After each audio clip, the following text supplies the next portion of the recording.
Hi everyone, my name is Tove. Welcome back to my channel, Tove Knits, and welcome if you're new. Today we're gonna talk about everything we need to get done before Christmas.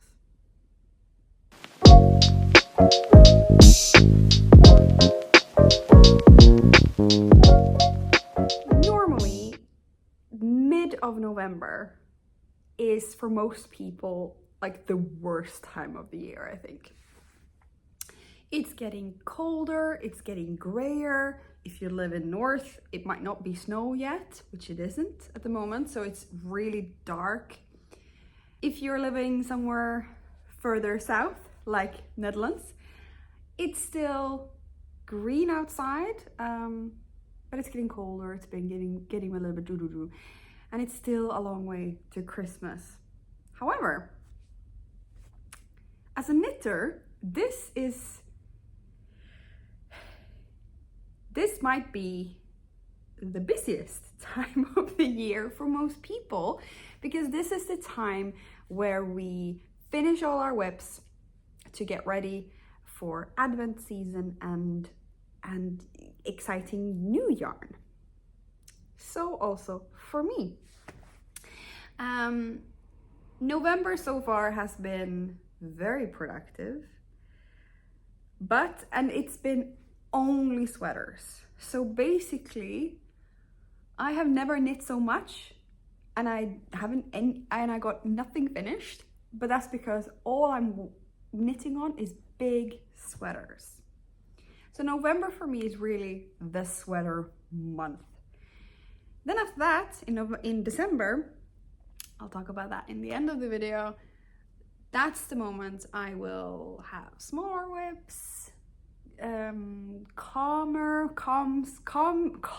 the knitting down, maybe into a place where I will only knit a little bit here and there, or not. But December is a lot of other things going on, so that'll be fine. All right, stop blabbering, get to the point.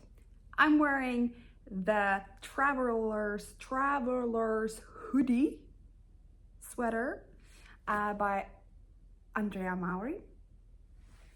It is the sweater I go to whenever I am at home. A day like this, it's Thursday by the way, I have the kids at home today with me, so we're running around making a lot of mess, trying to clean it up afterwards, and then it's good to have something that is not super warm but comfortable and super nice. I also have my silly socks, so we're all ready to talk about knitting. Okay, I said I've been knitting only on sweaters. It's 3 sweaters. So the longest whip I have that I've been working on for months and months and months. I started the Tursa on the 1st of September. Today it's the 13th of November, and I will finish this one today. Last podcast was 2 weeks ago. I had a little bit part of the body left, I think.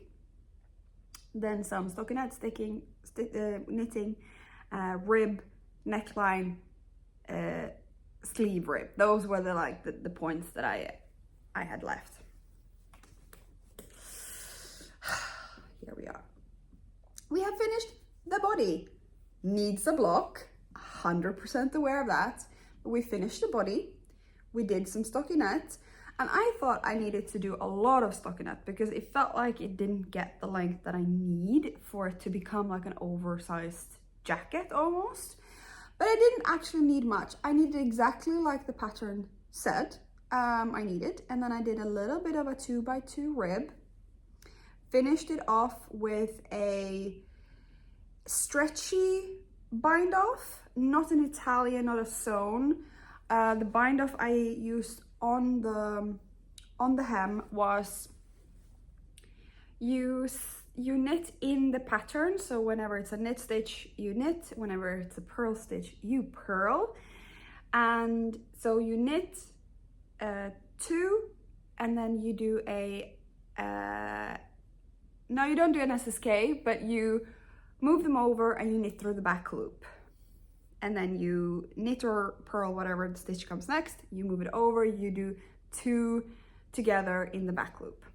Knit 2 together in back loop. And that creates a little bit more yarn, a little bit more fabric. And then that makes me feel like it's sort of following the rib easier, because you know, you have this wobble on the rib and you have this nice hang, so to say. Then I picked up more stitches than I ever have picked up in my life because I picked up for the neckline. And you know, that's all the way up and all the way down. So I used my longest cable. It was very scrunched up. And I started doing the neck, you can't even see it, the neck line. Also here, 2x2 rib with a nice little edge shape in the both ends. You do some decreases for the neck, together with some short rows, so you have a little bit more fabric in the neck, but it's sort of, you decrease it in so it fits nicely on your neck and your shoulders. And I'm really happy about that. It came out really well, and you can see it's really nice, like decreases like that. I still have the stitch markers to prove that. The binding off for the neckline was a teeny tiny I-cord. See that? Just a 2-stitch I-cord. And I thought that was quite a nice finish. I will definitely use that again for 2x2 rib. For 1x1 rib, I will always use Italian bind off. Like, I swear by that. But with a 2x2, you either have to do a setup row, hello tractor, setup row where you flip the stitches so it becomes 1x1 from 2x2 to 1x1, and then you do Italian bind off. I did that on my Bente, I will show you that. But if you don't want to do that, then you can't do an Italian bind off. This is a good alternative. It is stretchy because I used a bigger needle for the I-cord, the same as she said in the pattern. Sorry, I'm getting ahead of myself. This is the Tursa, did I tell it? No. This is Tursa by Moonstruck Knits. Wow. Hello, YouTuber. Nice of you to join me. Okay, anyway, I-cord bind off. Cool. Then I tried it on, liked it. Why don't I show you? There, something like, go, look at that. All the ends are everywhere because there's a lot of ends in this sweater, jacket, cardigan situation. But as you can see, the neckline is quite high, and then you can sort of pop it down like that, or keep it up, however it likes to do. And then I finished it off with a rib in the arms. At this point, when I got to the rib of the arms, I only had like, I think it was 22 grams worth of this rust left. I have a lot of yarn from the other colors, but the pattern calls for the rust. Now, you don't have to do that. You can go for, I was thinking, oh, you could go for the green. So if it doesn't work out the way I want it to look and feel when I blocked it, because it's a little bit short. Can you see that? It's a little bit short. It's supposed to be an outerwear jacket, so you have something underneath. But anyway, if it's not as long as I wanted when I block it, I'm gonna try to stretch quite a lot. And because it's also color work, of course, it'll stretch in itself.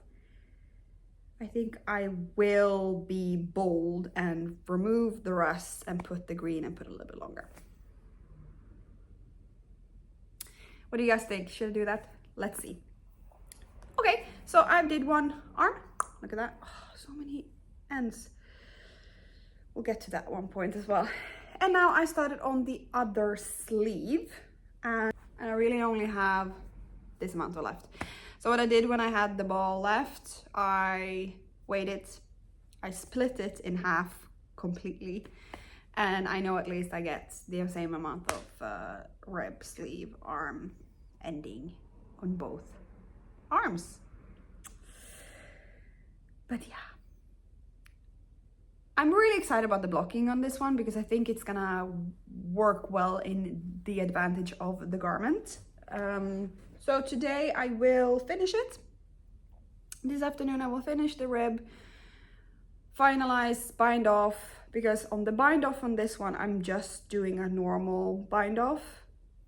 You knit two, you pull it over, you knit one, you pull it over, you knit one, you pull it over.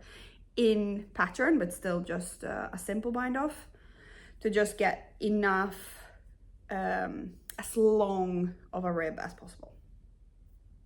Okay, Tursa by Moonstruck Knits.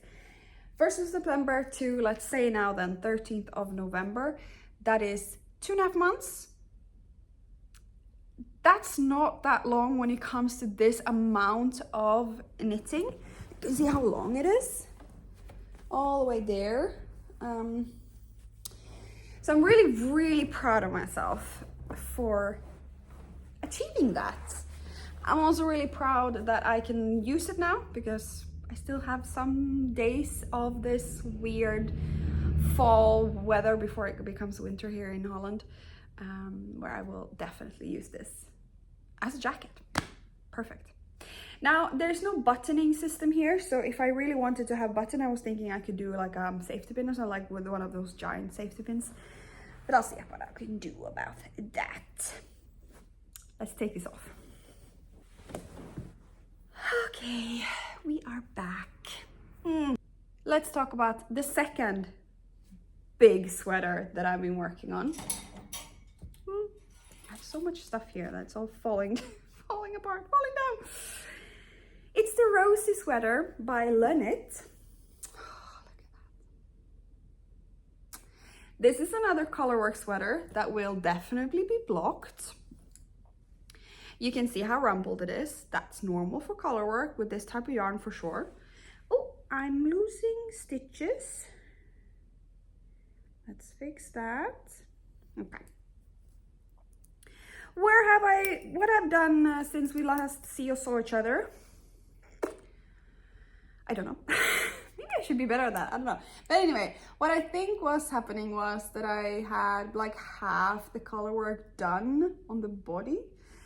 But I had definitely split for sleeves, I think. Let's say that I did that. So I have the neck done, I have the yoke done. And remember then this is a hybrid of you start off as a drop shoulder. So you start with the back yoke, you pick up the sleeves, front and back, you join in the front and you make this front part, and after that you pick up stitches for the sleeves and create a sleeve cap using then a raglan. What you can see here is that this is the drop shoulder all the way there, and that's where the raglan starts, and after a time on the raglan, that's when the colorwork starts. So when you are ready for the colorwork, you are already in the round, you have increased enough, and you're ready to go. Very satisfying.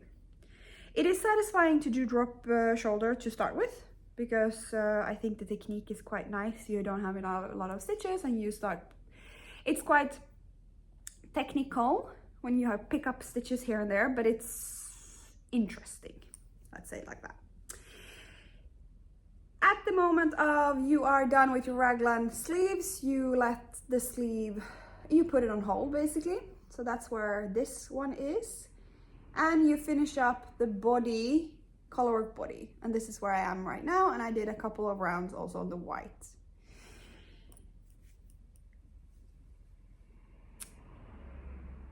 I have also finished the first colorwork on the first sleeve. So that's also somewhere I am.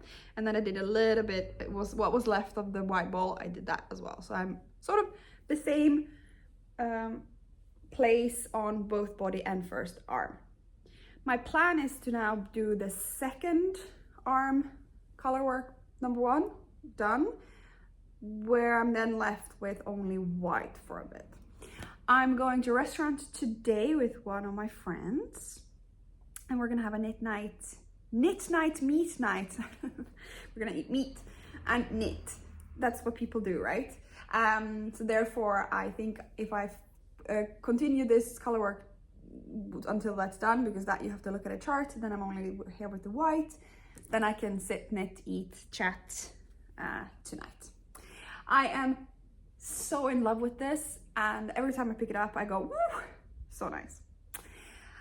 After a bit of the white, you do another border of roses all the way across, and then some more white, and then you're done.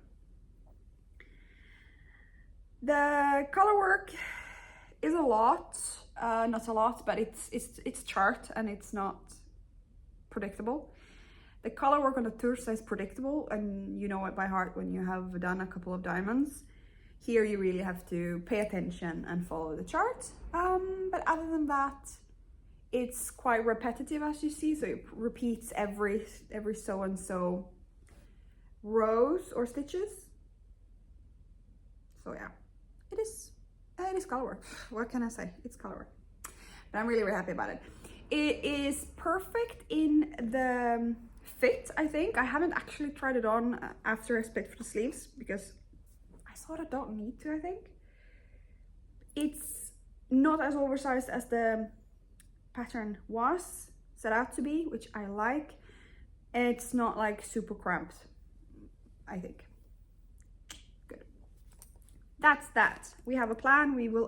We shall execute it. Last podcast I also talked about the Hochilokitelli MCAL, Shawl MCAL, and we have had 2 clues so far. The third came out today, this morning, and I haven't knit on it today. So I have 2 clues that are done. I have put the shawl on try-on tubing throughout the project. So when I did the first clue, and then I put it away when on tubing, because I need the needles and the cords for the other project. But yeah, this is so spoiler alert, this is clue 2 of Hochilokitelli's MCAL. There we go. The yarn is a indie hand-dyed yarn. The MCAL is there to be able to show off one of these nice, pretty 100-gram skeins. All the beautiful colors. So the pattern in itself is very plain, as you can see, but we have some garter rows and we have some lace border rows. Can you see that there? So it goes sort of like in and out, in and out. So it's a lot of yarn overs and knit 2 together in SSKs. So you get this wavy effect. I looked at clue 3. Clue 3 is the same as clue 2. You have a border and you have this lace. She says that yes, it's there to have a simple pattern to show off the yarn. Garter stitches shows off the yarn, sure. Does stockinette show off the yarn better? Yes. Is it now quite boring to do another one of these longer rows? Also yes. Am I a little bit bummed about that? Yeah, I am. You can be bummed about that. This is my channel, this is my opinion. If you are doing the Hochilokitelli MCAL, tell me what you think. Are you also ready for something new? I thought clue 3 maybe would come up with something new, but it's the same as clue 2. 4 clues altogether, so maybe we'll end up with something nice with a border or something, hopefully. But yeah, I love the color. The fabric is very loosey-goosey because it's a very big needle size, 4.5 millimeters. That's also nice. Let's see. Let's see. I am open. Let's see. I will show the bow. I will show the bow. This is what keeps me going because it's so beautiful. Look at that. Super, super, super beautiful. Okie dokie. I said I was gonna start the Bente by Moonstruck Knit. I did start the Bente. And not only did I start the Bente, I was obsessed by the Bente. And I think it's gonna be pronounced Bente. And if not, I'm gonna say Bente 45 times incorrect until we're done with this thing. So, never mind. The yarn I'm using for this sweater is Lana Grossa Bingo. It is a worsted weight yarn, 100% merino, in the color code 1003. Very, very soft pink purple yarn. It is a very soft yarn. It is merino because I'm not knitting a lot with merino, so that's really interesting how it's gonna turn out. What I'm thinking is that it's gonna grow in blocking. So I'm a little bit concerned, not concerned, but I'm gonna have that back of my mind so I don't make it too long, because I'm about to be finished with the body. I said I was productive. This month has definitely been productive. Now, keep in mind this is worsted weight. The rose is DK. The Tursa is sport weight. So there you have the difference in yarn and the rate of how fast you can knit a sweater in that. I'm trying to fix the biggest collar in the world. Here we go. Look at how much fabric this is. Okay, let's break it down. So it's a drop shoulder design. So you start in the back and you make the back yoke. And this pattern makes you do these lovely braids. Pull it out a little bit, there you go.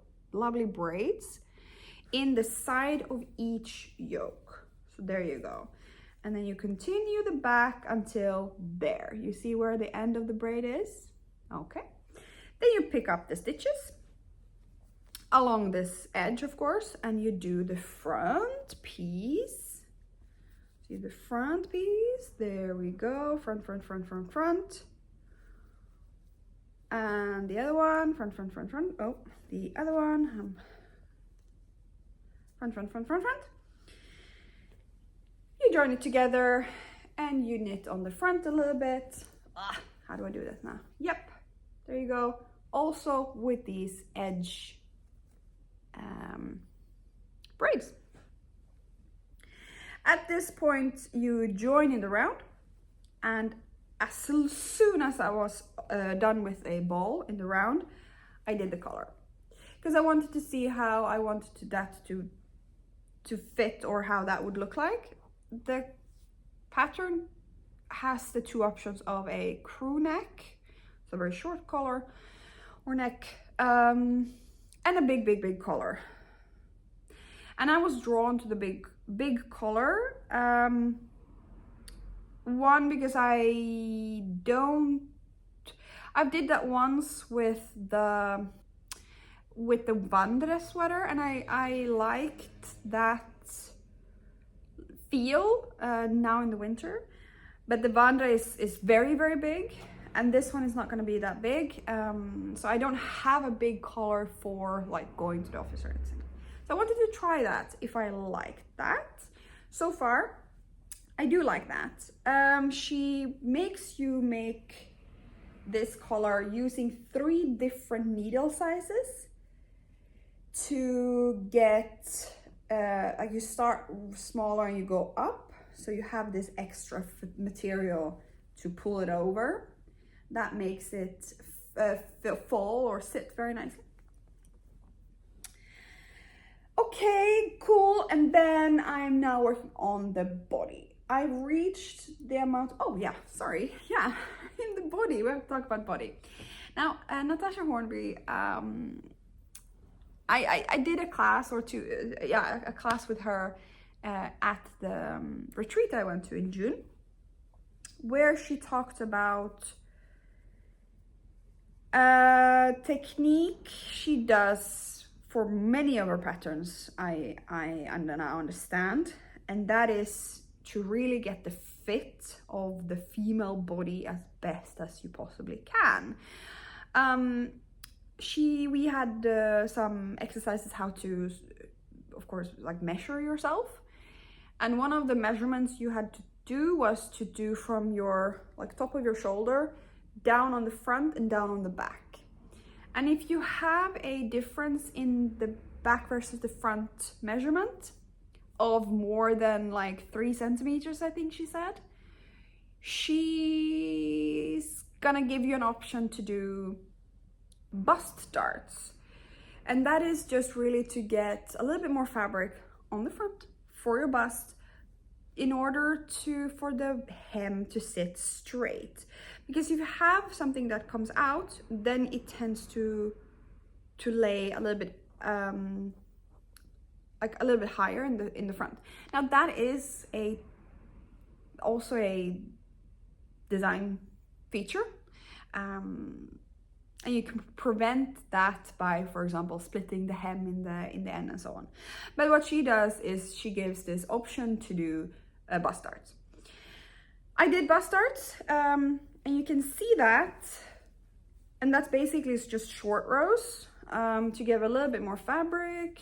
You can see that there. Now I hope that these German short row stitches will smooth out, and I think they will when I block it. But there you can see that it's a little bit more fabric. So instead of just going straight down, you have this a little bit more fabric that opens up the bust area a little bit more. And after that, she also gives you another design feature that when you have the bust done, then you can also do a V shape of your sweater. And I wasn't sure if I wanted to do that, but when I got to the point of putting in some decreases, then I tried it on, and I did in the end want to do that. I tend to do that anyway, and this is a little bit of more ease than I usually do on my sweaters, so I thought that was a good idea. I think I only managed to do 2 decreases. Yeah, I only had so I did 2 decreases, and now I am at the point of the rib. This pattern has a very long rib, and I think that also is a good thing for this material. It is merino worsted waist. It's quite heavy, and if you have a big rib, that'll sort of inch in a little bit and hold its weight in itself, so it like holds its shape, hopefully. Anyway, so I'm also happy to stop here with the body and do the rib, because if it's not, if it grows in blocking, I don't want it too long. Cool. After that, normally I've already done the sweaters. Normally I've already done the arms at this point. I'm only finishing up with the body, but the arms is full on cables, so I want to do them one after each other, maybe even parallel some parts. I'm not sure, but I want to focus on them fully. So I'm happy that the body now is done, so I can sort of focus on that with the arms left. Cool. So there you go, Bente by Moonstruck Knits. That's the 3rd sweater. So I have 3 sweaters, 1 shawl on the go. So let's then talk about the rest of November. So I want to have these 3 sweaters finished and the shawl. I want to have these 4 whips finished by the end of November, to then focus fully on what I have planned for December, which I will get to. Now the terza will be finished today. I will then start blocking it and then like sort of figure that out, that that's done. I have made a plan for the other 2. If you didn't know me, I'm a very, very organized planner. I love planning more than executing. So I love to plan things in do lists, and actually executing them is not that important. There you go. That's the days left of November. These are all my whips. Starting with the Tursa. I'm done, nothing there. And then I have the Bente, I have the Rosie, the Joji, and then the Christmas knits and other whips. I do have some plans for the Christmas knits. Some socks, some hats, maybe a baby sweater, let's see. And I of course have my other whips that may or may not be worked on. Hopefully I will have time to do that, but that's less of a priority. But the Bent and the Rosie, I have made a plan to have done by the end of November, so I will stick to that, and that will be that.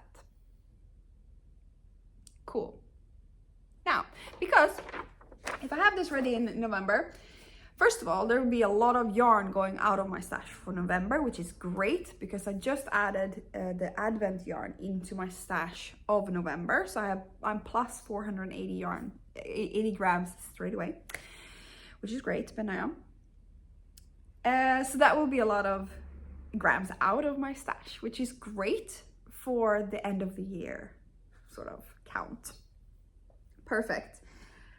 What I will not finish by the end of the year is the doodle tee. I will try to finish a doodle, and I will try to make a Christmas doodle somehow, or winter doodle in December for sure. Right. And then I have another plan of elongating one of the t-shirts that I already have worn a lot, but with wearing it and washing it. This one, which is the, what's the name? It's a tee from Rebecca Creabea. I don't remember the name of it, but it's one of her basics tee, and I want to make it a little bit longer, so I ripped it off the hem. I'm gonna knit. I have some yarn left from a ball, so that's perfect. I'm gonna knit until the ball is done, and then that's that. It is perfect fit, but it was a little bit too short for me, I thought. So I'm gonna elongate it a little bit. So that's also one of the things I want to be done by the end of the year as well, or at least by the end of the first week of December, probably. Okay. Stop blabbering again. What's wrong with me? Okay. Because let's talk about December. I have 2 small children. And we just got the news that our daycare provider is sick. Well, not sick, but she has an injury. So she won't be open at all until the end of the year. So that means that the kids is going to be home. It's going to be a little bit tricky to work and to have the kids, and it's going to be a puzzle and la. So there's going to be a lot of extra things in December. So my plan of doing Vlogmas with 2 children, a full-time job, and then trying to sort of find time and space to sit down and do videos every day is not a great idea. I know that, and I thought I was gonna do that, but it's a lot of work. And so I'm gonna be kind to myself, and I'm not gonna do that. However, I still am gonna open up my advent calendar every day. So I'm gonna do shorts on that. So you can follow along here on YouTube with me opening my advent calendar every day, and knitting as much as I can knit throughout that advent calendar. So it is a fade, and it's a advent calendar from Atelier of the Atelier Het Volbeest, I think it was called. And it's a advent calendar with Wicked theme. And I'm really, really excited about that. I'm gonna go to the film as well, the 1st or 2nd December. So I'll show you that as well in my, maybe a short in that day as well. So I will open it up, I will show you what I'm knitting on, and then that'll be that per day. However, I was thinking that I could do a longer video or a normal video, shorter video, but normal video every Sunday or so. So have like a Sunday Advent video. Let's see how that goes. But yeah, that is my plan. And the plan of the Advent calendar, what I'm gonna knit at, has also been decided. Because since it's a fade, I had in mind to make another pattern, this pattern, which is called the Stella blanket. But when I remembered that it was a fade, which I forgot that it was, this blanket is beautiful, but it is perfect for an advent calendar that's not a fade. That's just bright, nice colors and a lot of colors. But since it's a fade, I wanted to try a pattern that really celebrates that. And I looked at wow, can you say that word? Ravelry for inspiration. And there's a lot of shawls. There's a lot of shawls and a lot of blankets using advent calendars, yarn calendars. I am not a shawl girl, and a blanket, well, I have other yarns for blankets, and this blanket I wanted to do, the Stella blanket, but okay, I just said why I wouldn't do that. Then I found a pattern. I'm not going to use that pattern, but it really inspired me because that pattern has, I'm going to basically use the idea of it, but do my own design of it because I didn't like the design in the end, but I love the idea. And that is to do a poncho. Now, calm down. A poncho is a poncho, but a poncho really, what it is, it's just a basic sweater, but without the technique of a sweater. And what that gives you is a full-on gradient, is an opportunity to show out the gradient. That sweater, pattern suggested to do a neutral yarn for the neck, which I will do another type of yarn, a DK yarn. I think it's Charisma, Drops Charisma I'm gonna use to do the neck. And after that you start with your 20 gram skeins. And you hold those double to create the DK weight. And that also makes a little bit thicker fabric and a little bit faster as well, a faster knit. And then I was thinking, well, the pattern I looked at first, it was an inside out design. So you knit sort of inside out and the purl bumps becomes the outer finish layer. But I didn't like that. So I'm gonna do stockinette with just knits as the outside, and then you do 4 raglan increases basically, and then instead of just a plain raglan, I'm probably do a twist or something. Oh, we'll see. I'm gonna figure it out. But then a poncho is a poncho. So then I was thinking, well, when you get sort of there, you could potentially start like a sleeve. Is that possible? So that's also something I'm gonna try to figure out in the end of the month then. And luckily I don't have to figure that out now. So I'm gonna start and then see how it goes. That's the plan. By the end of mid of December, a couple of days before Christmas, we are gonna travel to Finland. So I'll then take everything with me that I haven't opened yet, and I'll open up in Finland. That's the plan. All right. First of Advent, so first Sunday of Advent is the 30th of November. So I think I will see you then with talking about the end of November, finishing up all of that, talking about the start of my poncho, because then I can start the neck before the first day. And then let's see how it goes from there. I'm excited about December. I'm excited about winter. I'm excited about finishing off all those things and start wearing these sweaters. Are you? Write in the comments how you're gearing up until Advent. Are you having an Advent calendar? Are you finishing up your whips in November? What are you working on? And if you're not subscribed, which I think I know that many of you aren't, I'm happy that you join us, but please subscribe if you are not subscribed. Put a like in if you like, because that's how the algorithm works these days. And I would love for more people to be able to find us here in our little corner of the internet. Have a very good weekend. Yeah, I'm gonna post this tomorrow, so have a great weekend. Good luck with all your knitting, and I wish you all the joy and all the best, and I'll see you next time. Bye.